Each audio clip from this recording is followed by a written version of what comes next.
All right, everyone. I think we're gonna get started. Wow, that worked really well. Great to feel the energy in the classroom again.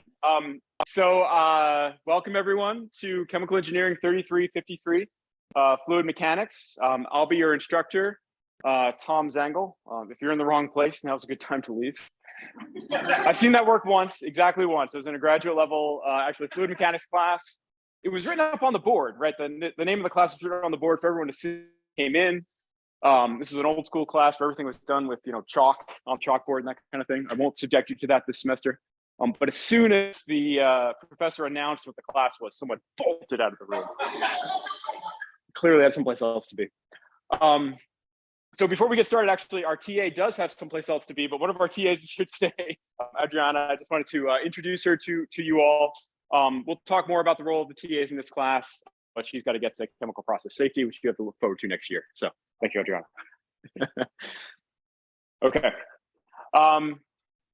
So today we're going to go over course objectives. So basically the things that I want to make sure that you all know the time you leave this class. We'll do a couple of syllabus items, and then we'll jump right into chapter 1, mostly about kind of definitions, basic definitions of concepts in fluid mechanics. I typically am going to start every day. I'm going to make an effort to start every day by asking you if you have any questions, but there hasn't really been anything that we've covered so far. But I'll ask anyway. Any questions before we get started today? Yeah. Mint chocolate chip. Yeah. Any show of hands for any mint chocolate chip fans? No credit given. Okay, here we go. Any other questions? Okay, it was a softball. All right, so before we talk about the syllabus, which is kind of the boring stuff that we have to do on the first day, I just want to get some objectives on the board. So first of all, in this class, by the end of this class, I hope that you have a basic understanding of concepts in fluid mechanics. You'll see that the way the exams are structured, all of the exams are going to start with true-false questions at the beginning, which are basically testing your understanding of concepts in fluid mechanics, and we'll talk about concepts over and over again in class. I'll try to outline concepts and keywords in red on slides so you can keep track of them. We'll also talk about the application of the concepts, and that's really why we're discussing concepts in the first place, is so you can learn how to apply them to different kinds of fluid situations or fluid problems. We'll work on solving essential problems in fluid mechanics. This is fluid mechanics in a chemical engineering department, so we'll spend a lot of time talking about pipe flow. You'll probably be tired of pipe flow by the time we get done with it. But by that time, hopefully you'll have an understanding of how to solve those problems. We're going to scratch the surface of application of computational tools. This is, this could be the topic of a whole degree in and of itself, the application of computational tools in fluid mechanics. But we'll have a brief introduction to Aspen, which we'll actually spend a lot more time on in other courses here. And there'll be a project in ANSYS Fluent where really half of your grade is about finishing the tutorial. So that's how lightly we're scratching the surface of computational fluid dynamics. But I just wanted to give you a flavor of what those kinds of CFD or computational fluid dynamics tools look like. And I'll note this was in direct response to student feedback from earlier semesters. Right. So in the past, students wanted more computational tools because they recognize that they're increasingly being used in industry. And so I've introduced those into the course. Finally, getting really specific, those are all pretty vague. We're going to talk about Reynolds number, or RE, probably every day in this class. Maybe not quite every day, but almost every day in this class. And so a key question that I want you all to be able to address by the end of this class, in fact, it will probably be an entire problem on your final exam, we'll be finding Reynolds number in a number of different situations, is what is the Reynolds number? So RE is Reynolds number. That's how we're going to abbreviate Reynolds number. It's computed this way: rho U L over mu, density times velocity times length over viscosity. We're going to understand any of this right now. We're going to talk about all these things in detail throughout the course.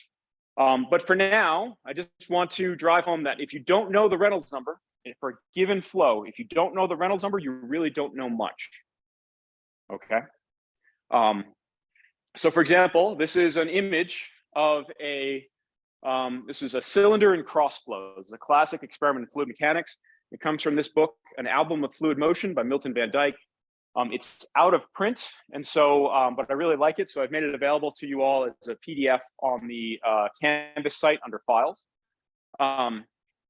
And this is showing a cylinder here on the left side with flow from left to right. We're almost always going to set up our diagrams of different flows with the flow moving from left to right, like convention in fluid mechanics.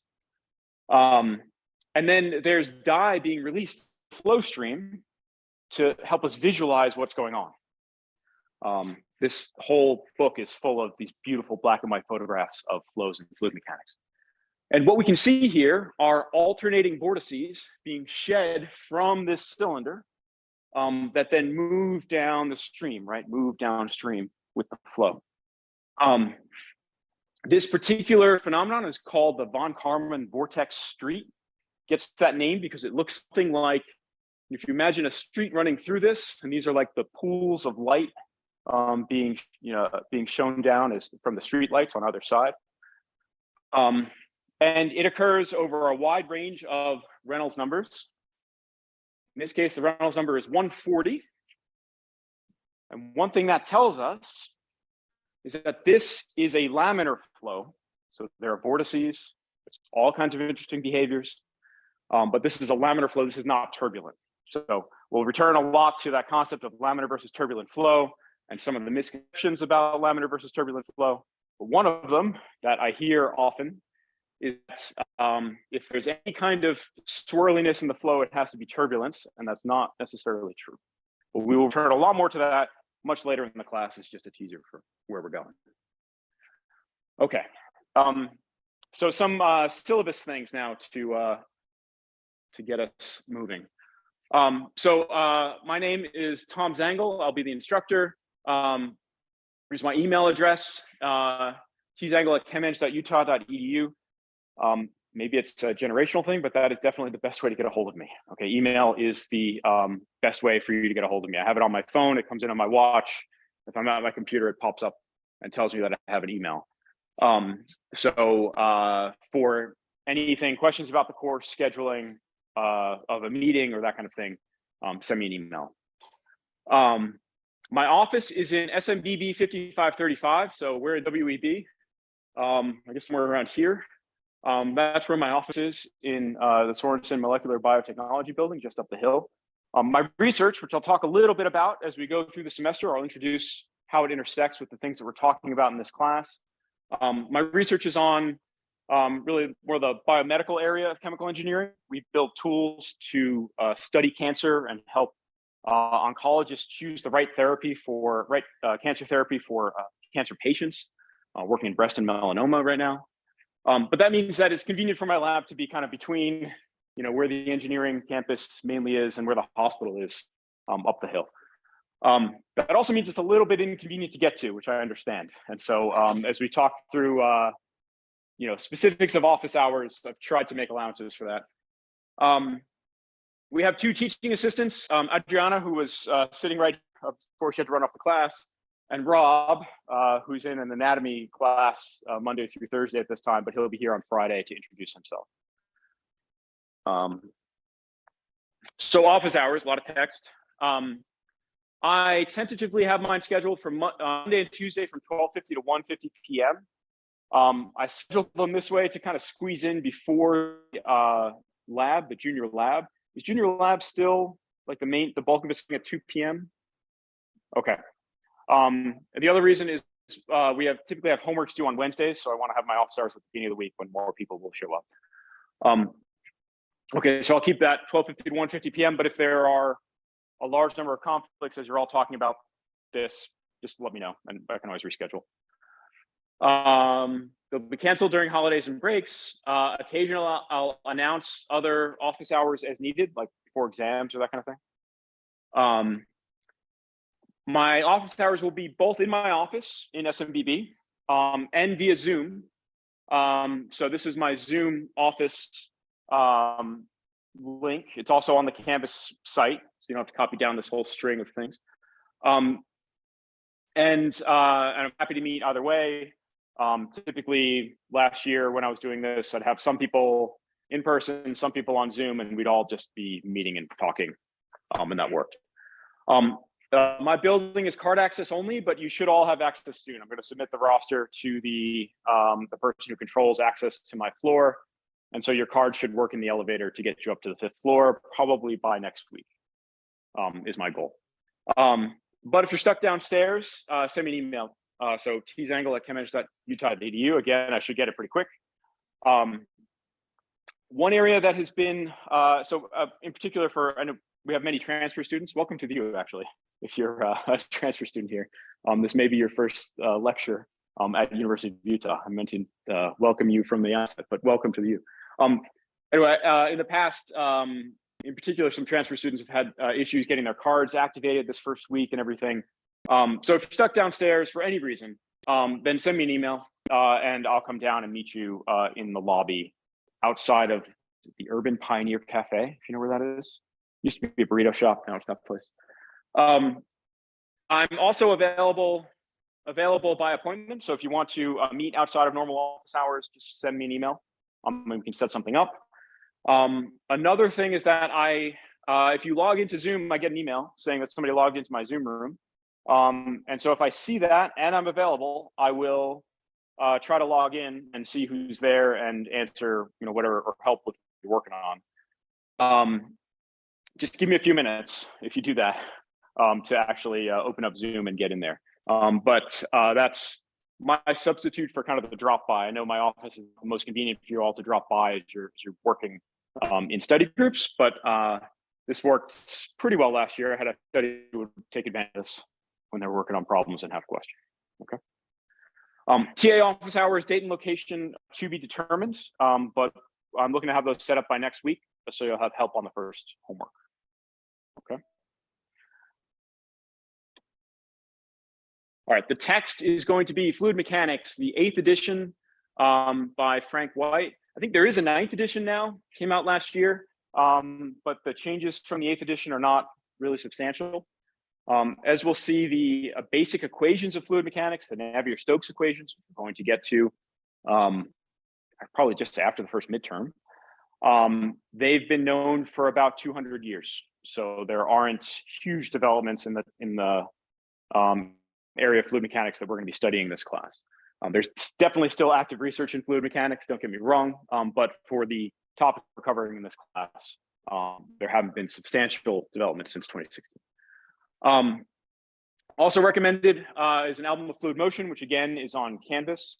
Fluid Mechanics for Chemical Engineers by Denevers, the latest edition by Denevers and Silcox, Jeff Silcox, faculty member in our department.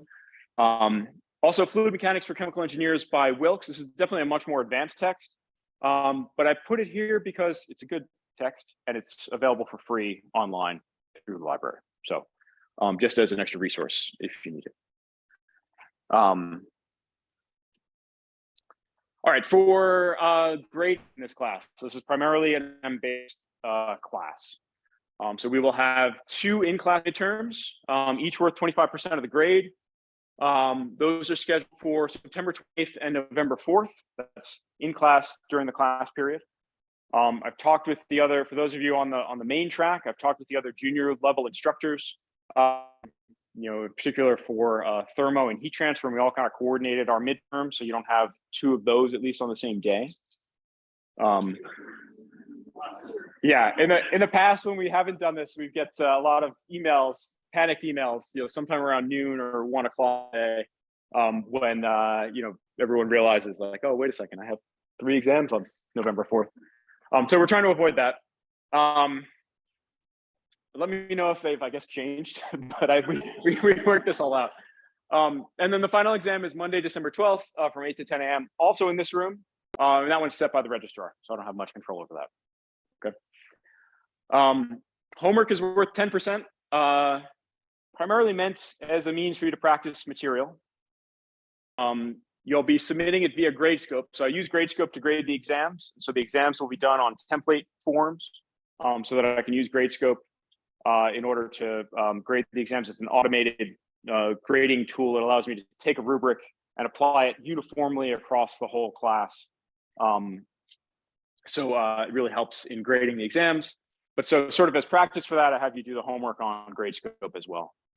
Homework will generally be due on Wednesdays at 11:59 p.m. So just before midnight on Wednesdays. I will drop, so we're gonna have probably about 12 homeworks, 10 to 12 homeworks.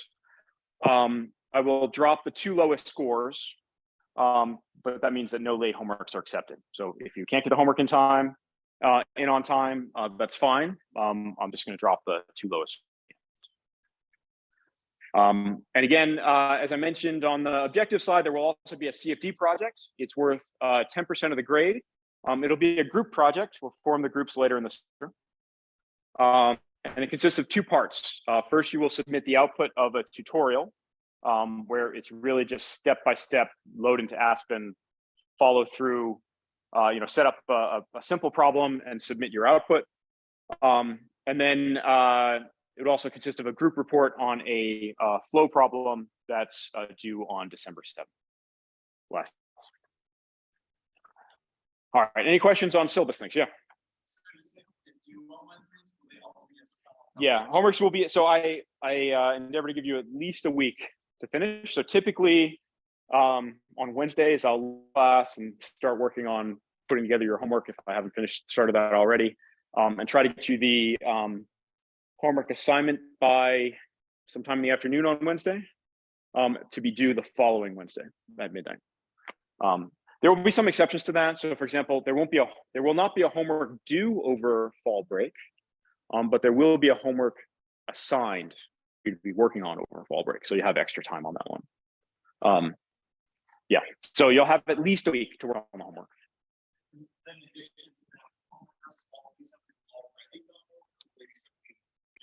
With a few exceptions, the homeworks will all be things that we have already gone over. The exceptions are prior exams. So for the last homework before an exam, I will include some material that we haven't gone over by the time it's assigned, because I want you to have practice on it before the exam. Does that make sense? But for everything else, for all the rest of the homeworks, it will cover material up until that day that it was assigned. Okay. Any other questions? Yeah.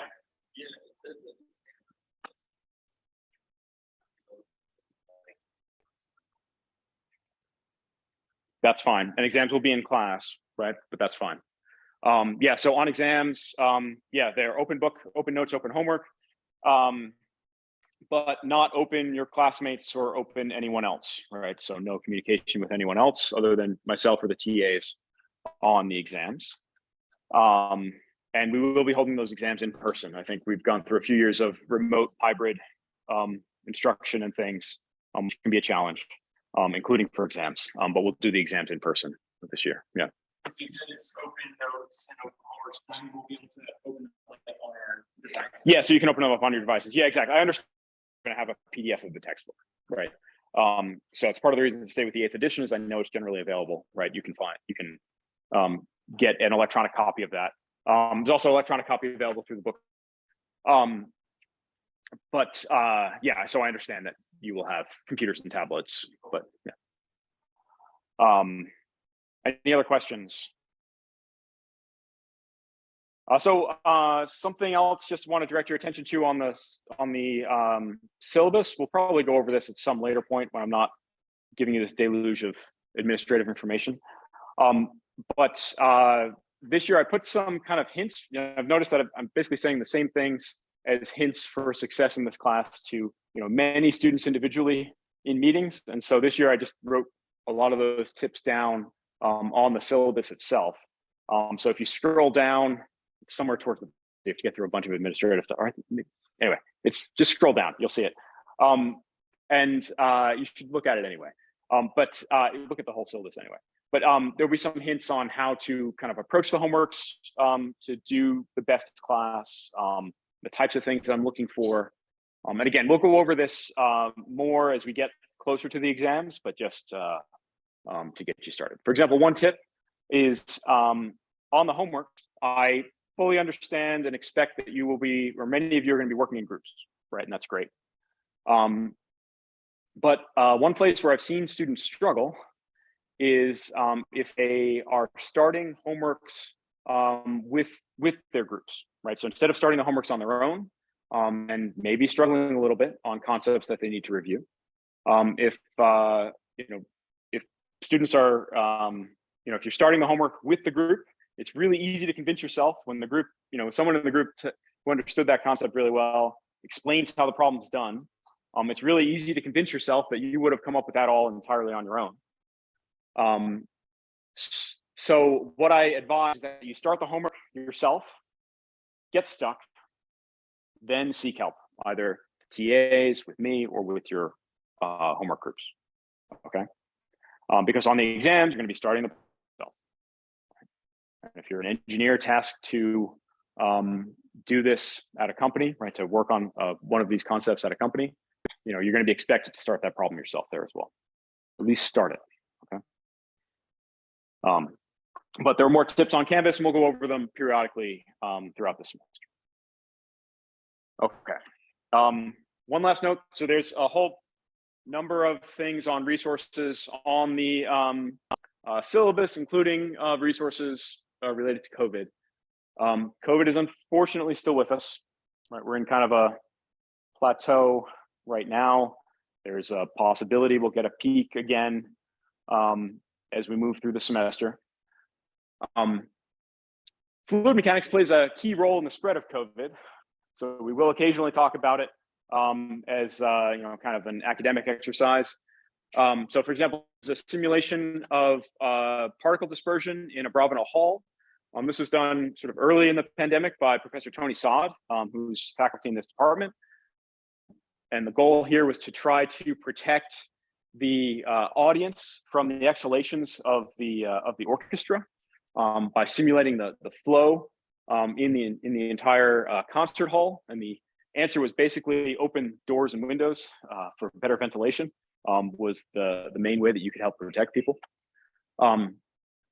There are a huge number of resources on that are available to you through the university, including for vaccination to help you satisfy the requirement, as well as for testing, right? So there's free symptomatic or asymptomatic testing available to you through the U. And so I encourage you to take advantage of those. If we have, I think, 3 to 5 students test positive in the class, then we'll have to go remote for 10 days. And if that's happening in this class, it's probably happening in the other junior level classes, which means 10 days of going back to the thing that we all want to get away from and never have to do again. So that's at least some motivation to take advantage of the resources that we have here. Related to that, masking, right, is another issue that's related to fluid mechanics. Wearing a mask helps reduce exposure of those around you and also helps your exposure. I'm not wearing a mask while lecturing. It's easier to hear me and understand me if I don't. But I will generally be wearing a mask to walk around the halls and such here with a lot of people around. So anyway, I encourage you to, masks are always welcome in the classroom or in office hours. And especially if we start spiking again, I encourage you all to pick them up. All right, any questions on this? Okay. I know you're all tired of it. You are all in the cohort that has been most impacted by COVID. And I know you're all tired of this, right? Another semester with another slide like this. I'm tired of it too, but you all are more than I am. But yeah, we'll get through. Okay, so on to the material. So we are going to start with chapter 1 for reading assignments to complement what we're going over in class. Every time we switch chapters, I'll tell you what chapter we're on, so you know where to go. But if you look at the syllabus, which I've said a few times now, so look at the syllabus, scroll all the way down past the COVID stuff, past actually the University of Utah has a large number of resources for students from diverse backgrounds, students who are facing barriers to education. If you're not aware of those or you're having any issues, I encourage you to. I've tried to summarize them on the syllabus, but reach out to me if you need any direction. But if you scroll past all of information about those resources as well, at the bottom there's a schedule, and that schedule has reading assignments that correspond to the material that we're going over in class, laid out by chapter. So we're starting with chapter 1, introduction. And so periodically, so we're going to start with this question of what is a fluid, right? The first word in our title. And I'd like to do this as a small group question where I'm going to ask you to get into small groups, informal groups, 2 to 3 students, just with the people immediately around you. And when I say or clap or just try to get your attention, I'd like you to discuss for however long I have kind of specified up there. In this case, it's only going to be about 2 minutes. And then when I stop discussion, and then I'll call on students for answers from their groups. Have you seen this kind of exercise before in classes? I know many of us are using. Yeah, okay, great. So you haven't, you should pick up on it, I think, pretty quickly from your classmates. One of the goals here is to kind of break the stupor that we can all fall into from sitting in lecture for so long, right? So just to get you engaged and thinking about this again. And so on that note, I will call on students to share answers from their groups. So I'm not looking for hands at the end.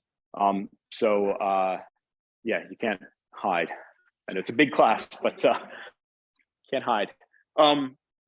Early in the semester, I'm going to be working to learn your name, so please say your name when I call you, at least to start with, okay?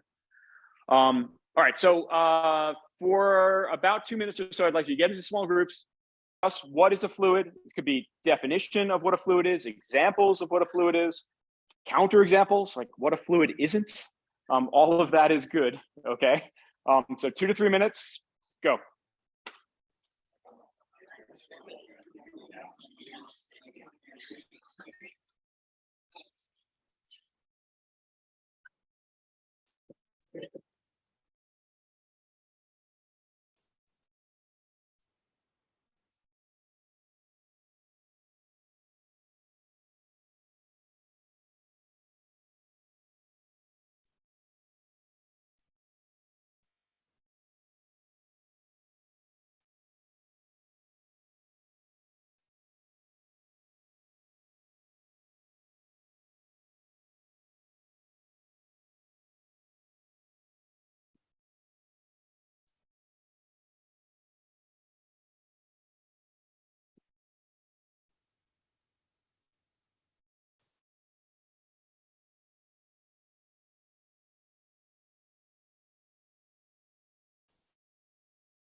All right, we'll call it there.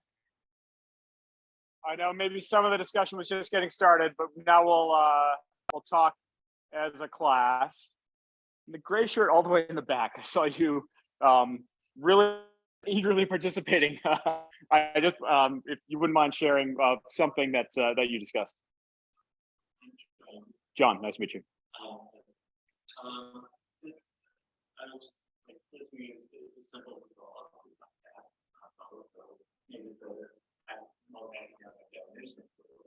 So you said, so not gas, not solid. So definitely not solid. But a gas is a fluid.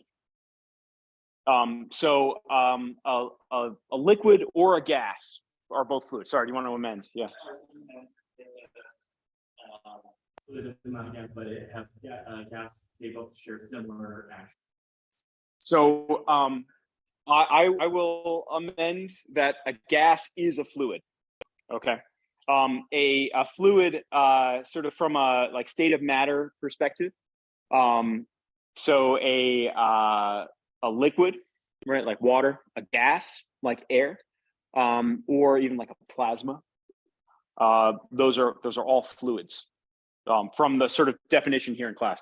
But I'm glad you raised that. Okay, I'm really glad you raised that because that is a common misperception that I'm hoping that you all get over in this class. Sort of like the one we alluded to that we'll talk a lot more about, what turbulence means. So sort of in sort of common usage, right? So prior to coming to this class, so thank you very much for raising this. Is a fluid, you think of like water.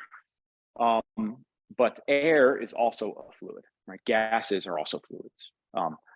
A major difference is compressibility. We're going to spend a lot of time talking about compressibility of gases, but we're still going to be using the basic equations of fluid mechanics. Okay. So thank you very much.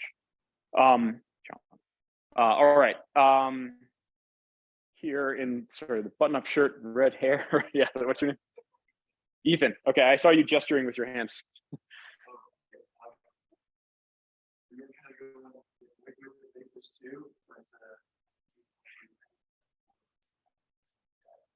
Got it. Anything that flows. Yeah. Okay. Just by show of hands, just how many of you said that gases were not fluids?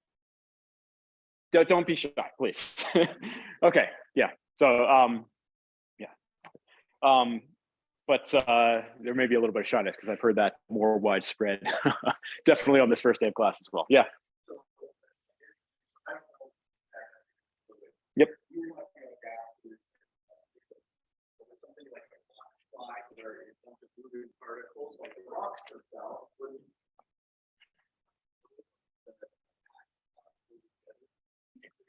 The mass of rocks moving together could be simulated as a fluid. Yeah. We're not really going to talk about that, about like particulate flow in this class. But we will talk about, so if you think about it, a gas or water, right, or a liquid is made up of individual molecules, right, that are kind of moving together. And so, well, that'll be kind of the next topic that we talk about, maybe the last thing we talk about today. But we still we make assumptions about that, that you have to make similar assumptions to talk about rock flows. Yeah. All right, what other definitions do we have? So we have some idea. So a fluid is not a solid, for sure. A fluid is a liquid or a gas, right? What else do we have? I can take some hands or volunteers. Yeah. A substance that adheres to its container.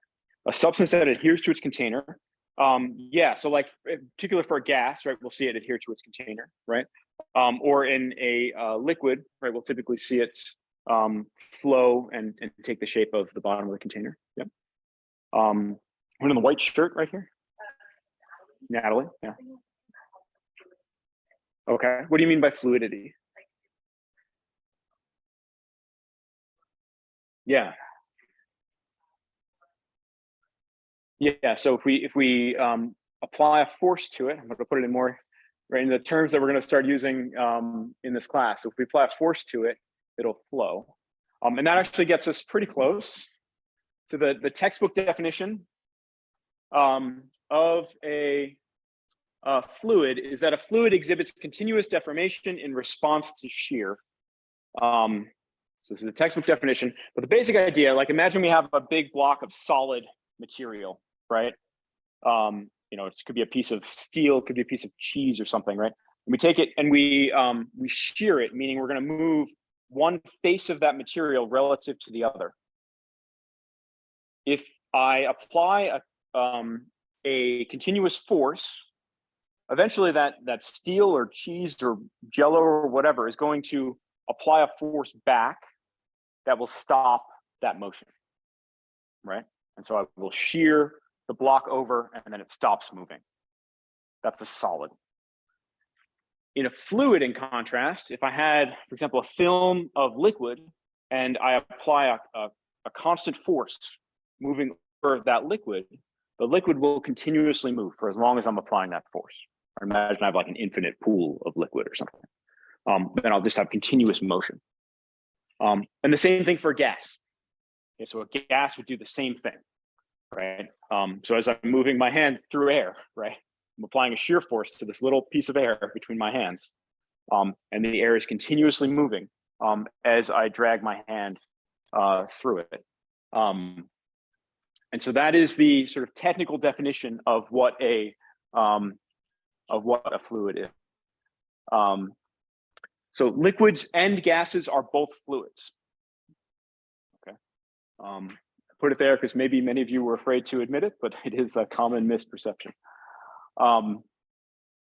So some examples of common fluids and the types of things that are going to show up in problems in this class: air, water, oil, natural gas, right, are all examples of fluids. Right.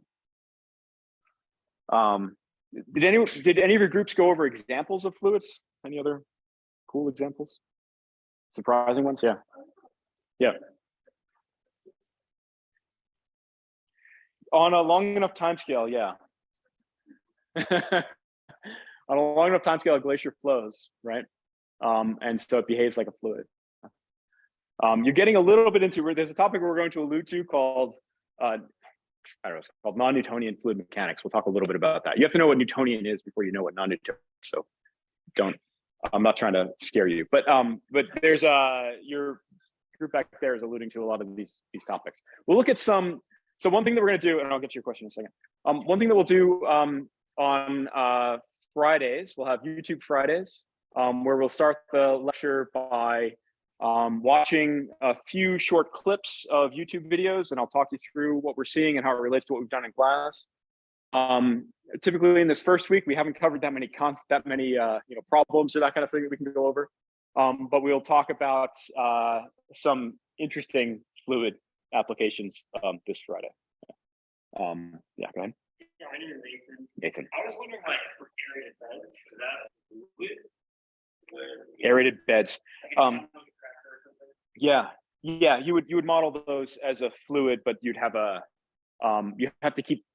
Typically, you would keep track of the particle suspension phase as well. So the question is about aerated beds, where, for example, you have some particulate material that's suspended in a continuous flow of gas, and you can model that as a fluid. But typically, you would keep track of the fraction of the solid phase within the aerated bed. It gets more complicated than what we'll be discussing in this class. You're welcome. Any other questions?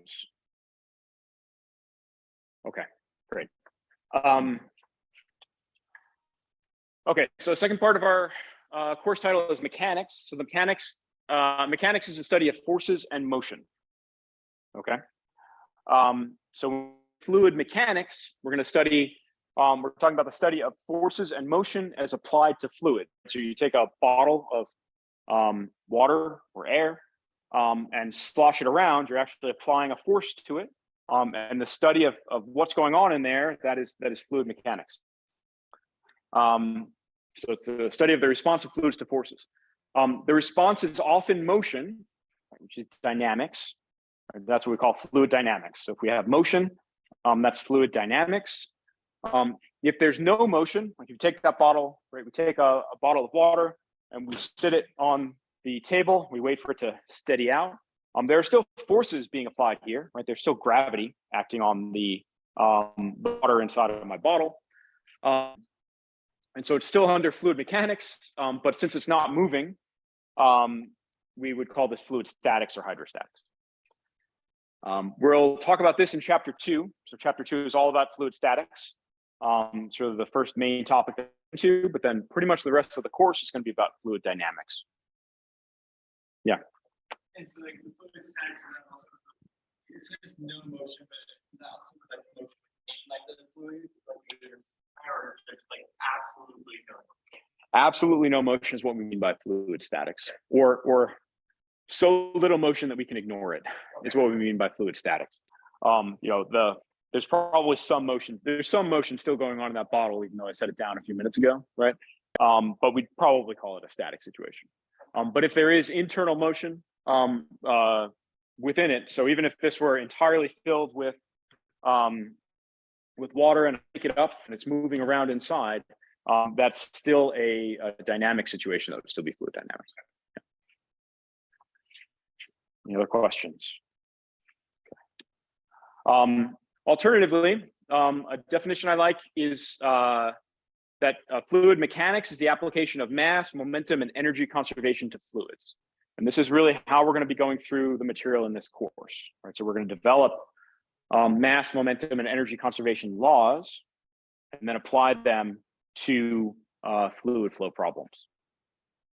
And then we're going to take those laws that we developed, and we're going to look at differential equations of fluid motion and see what we can do with those as well. And that'll eventually get us to those Navier-Stokes equations that were developed 200 years ago. And then on the right-hand side here is another image from this album of fluid motion. This is showing a dynamic situation of a sphere now in cross flow. So a little bit different than that cylinder. And there's all kinds of interesting dynamics going on. We'll talk a lot more about these dynamics as we move through the semester. So for example, we can see this turbulent wake behind, which has some interesting features. Any other questions before we move on? One of them that I should have gotten is what's the Reynolds number, right? So the Reynolds number here is 15,000. And again, you don't know much until you know Reynolds number. I know that number doesn't mean that much to you yet, but later in the semester, hopefully that will help you put this in context a little bit more. Okay. So another basic concept is that of the vector field. So we're often going to be solving for velocity, and velocity is a vector, meaning it has both a magnitude and direction, right? So this is video here is showing wind velocity vectors over the Western US from windy.com, which is a pretty cool website to play around with to see like local wind directions and wind forecast.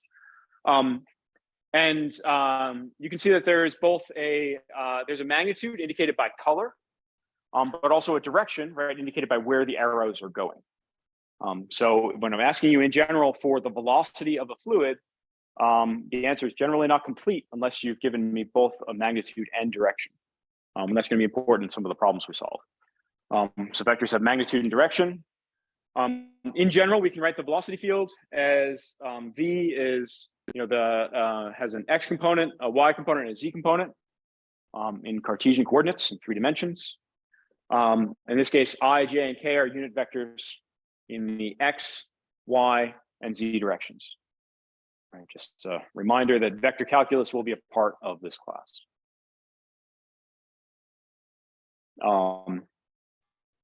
And here we're going to get to an issue, which is that the field is defined everywhere. So when I say we're going to be talking about velocity, we're talking about velocity fields. For example, the whole velocity within this bottle we would call a velocity field. And mathematically, the velocity field is defined everywhere.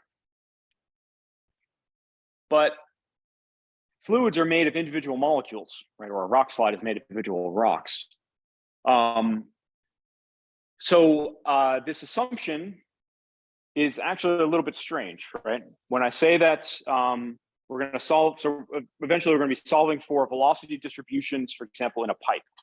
And we're going to say that the velocity is some function of distance away from the pipe wall. But when we do that, when we write that equation, we're saying that the velocity is defined at every single point in space, even potentially points where there are no molecules. Right. So this is a little bit strange. So this is equivalent to assuming that the fluid is continuous. So we're treating the fluid as a mathematical continuum, something that doesn't really actually exist, because as we know, fluids are made up of real molecules, air, water, etc. So the way we get around this is by saying that our typical control volume size, the typical volume of material that we're going to consider, is much larger than the unit volume spacing of molecules, right?